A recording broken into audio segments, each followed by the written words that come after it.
শহীদ জওয়ান পলাশ ঘোষের দেহ ইতিমধ্যেই বাড়িতে পৌঁছেছে, যে খবর এই মুহূর্তে আপনাদের সামনে আমরা তুলে ধরছি।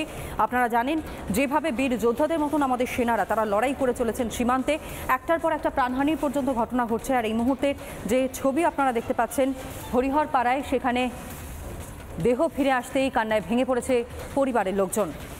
বাংলার বীর শহীদ ঘরে ফিরল শহীদ জওয়ান পলাশ ঘোষের দেহ এলো হরিহর পাড়ার বাড়িতে। ইন্দ্রাশিস আমাদের প্রতিনিধি পাঠানো সেই প্রতিবেদন আপনাদের সামনে তুলে ধরবো, দেখুন। এই মুহূর্তে কাশ্মীরে নিহত শহীদ জওয়ান পলাশ ঘোষের দেহ এলো হরিহর পাড়ায়। প্যারা কমান্ডোর গাড়ি, সেই গাড়িতে করে কিন্তু এই মুহূর্তে কফিন বন্দি দেহ হয়ে এসে পৌঁছেছে হরিহর পাড়ায়, এবং ঠিক যে মাঠে তাকে তার মরদেহ নিয়ে আসার ব্যবস্থা করা হয়েছিল ঠিক সেই জায়গাটিতে কিন্তু এই মুহূর্তে গাড়ি থেমেছে। ভিডিও জার্নালিস্ট যে ছবি তুলে ধরছেন আমরা দেখতে পাচ্ছি, এবং প্রচুর মানুষ তারা কিন্তু এই মুহূর্তে ভিড় জমিয়েছেন এখানে। এই মুহূর্তে নিহত শহীদ জওয়ান পলাশ ঘোষের দেহ এসে পৌঁছলো হরিহর পাড়াতে। মানুষের ভিড় এই মুহূর্তে কিন্তু এখানে চোখে পড়ছে।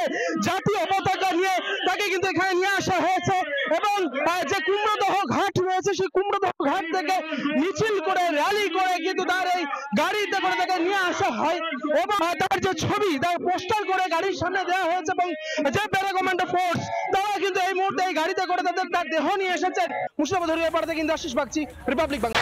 নানা ধরনের কন্টেন্ট দেখার জন্য লাইক করুন, শেয়ার করুন আমাদের ফেসবুক পেজ, সাবস্ক্রাইব করুন আমাদের ইউটিউব চ্যানেল। পাশাপাশি অন্যান্য ব্রেকিং নিউজের জন্য অবশ্যই চোখ রাখুন রিপাবলিক বাংলায়।